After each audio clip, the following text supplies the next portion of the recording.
Le Seagram Building est un gratte-ciel construit par l'architecte Mies van der Rohe en collaboration avec Philip Johnson. Le bâtiment a été construit entre 1954 et 1958 à New York. Il a été construit juste après la Seconde Guerre mondiale, ce qui permettait d'utiliser de nouvelles technologies et techniques de construction, ainsi que de nouveaux matériaux qui permettaient la construction de ce type de bâtiment.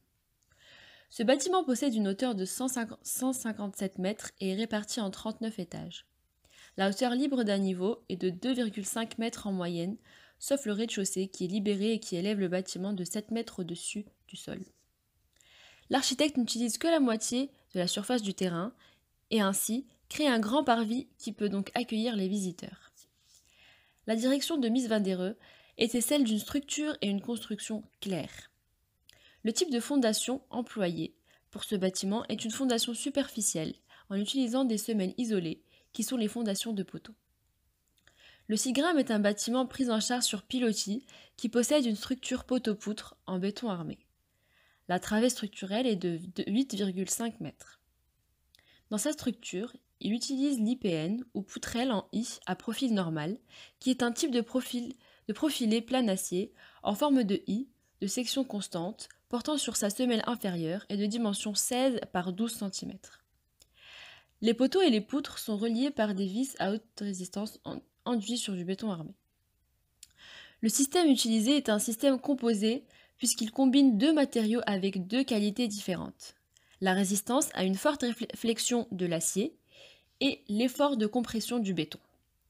Pour résister aux forces horizontales, telles la force du vent et le tremblement de terre, un noyau très solide a été construit avec une ossature croisée et qui contient les espaces de circulation et locaux techniques.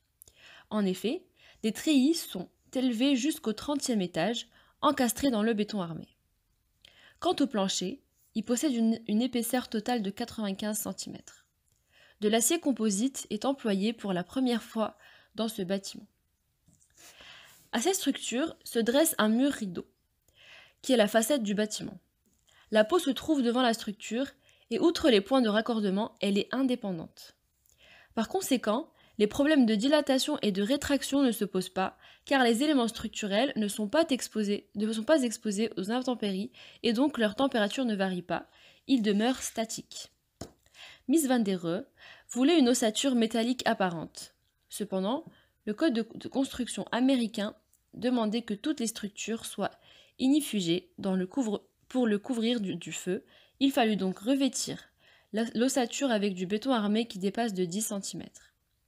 Pour pouvoir réaliser ce qu'il désirait, il utilisa des poutres en I non structurelles de couleur bronze afin de signifier la structure en façade. Le choix du bronze, jamais utilisé auparavant, a été fait pour la légèreté du matériau et aussi pour le fait que c'est un matériau facile à extruder. Des revêtements de piliers sont aussi installés. Ce sont des profilés en acier qui révèlent l'ossature du Seagram et qui filent verticalement sur la façade comme des meneaux sur une grande fenêtre. La structure visible est donc simulée. 1450 tonnes de bronze ont été mises en œuvre. Sur la structure métallique, dont les profilés restent visibles, sont accrochés des panneaux de verre fumé, couleur bronze. Ils sont tous de même taille. Le vide entre la structure et le mur rideau permet d'aérer le bâtiment et y faire passer les conduits pour les climatiseurs. Ce mur rideau est conçu pour résister à l'infiltration et l'exfiltration d'air, à la force des vents, à la dilatation et la contraction thermique, au séisme, aux chutes aériennes, au feu, au souffle d'explosion, au mouvement de la construction tel le fluage du béton, ainsi que des charges ponctuelles. Le Seagram Building fut lors de sa construction le bâtiment le plus cher du monde, à cause du prix des matériaux et de la somptueuse décoration. Au rez-de-chaussée, le plafond est orné d'une mosaïque de verre d'un gris rose. Les noyaux sont revêtis de travertin et de marbre, et le hall et l'esplanade sont dallés de granit rose.